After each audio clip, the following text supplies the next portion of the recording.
o parágrafo 1º do artigo 385 menciona que a parte que prestará o depoimento pessoal, ela deverá ser intimada pessoalmente para comparecer à audiência de instrução e julgamento. Essa intimação pessoal significa que deve ser intimada por mão própria ou não precisa ser intimada por mão própria? Ou seja, essa intimação tem que ser uma intimação em que a carta com AR ou o oficial de justiça entregue o mandado de intimação pessoalmente para a parte, ou não precisa, né, que seja a própria parte que recebeu o mandado de intimação ou a carta de intimação, se a intimação for pelo correio, a intimação pessoal para participar da audiência de instrução e julgamento. Em outras palavras, vamos imaginar que eu sou parte e eu preciso agora ser intimado pessoalmente para comparecer à audiência de instrução e julgamento.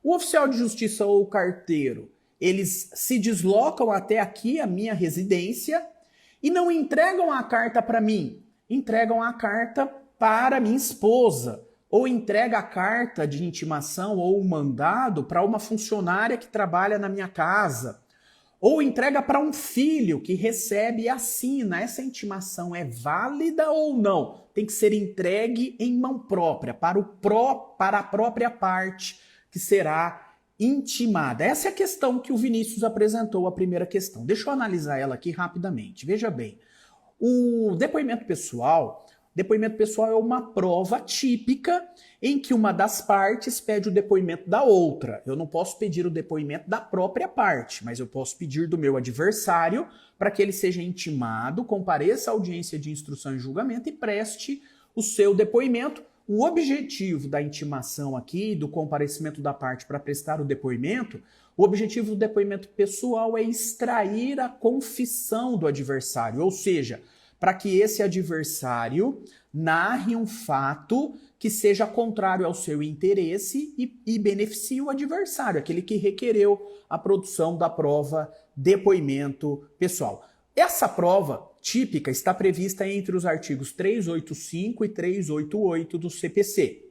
385 diz assim: cabe à parte requerer o depoimento pessoal da outra parte, a fim de que esta seja interrogada na audiência de instrução e julgamento, sem prejuízo do poder do juiz de ordená-lo de ofício. Muito bem. Com relação à intimação, como nós já vimos, essa intimação tem que ser pessoal para comparecimento à audiência de instrução e julgamento. Significa o quê? Isso significa que não basta a intimação pelo Diário da Justiça para que a parte compareça à audiência de instrução e julgamento e preste o depoimento. Ou seja, ela não pode ser intimada pelo advogado, pela publicação na imprensa. Ela tem que ser intimada pessoalmente a comparecer, e no mandado ou na carta de intimação tem que ter advertência, que se ela não comparecer, haverá uma presunção, né, uma confissão presumida que diante do seu não comparecimento à audiência de instrução e julgamento. A questão primeira que surge aqui é: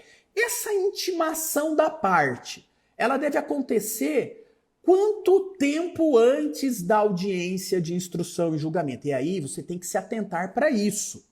A intimação da parte só é válida se ela for intimada pessoalmente com pelo menos 48 horas de antecedência à audiência de instrução e julgamento.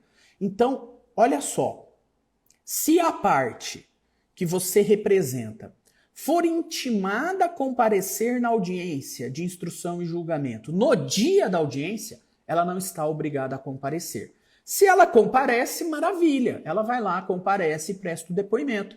Agora, se ela foi intimada no dia da audiência, ela pode não comparecer à audiência e não haverá a presunção, né, de confissão nesse caso. Não haverá confissão ficta pelo não comparecimento da parte. Por quê? Porque ela tem que ser intimada com pelo menos 48 horas de antecedência da data da audiência.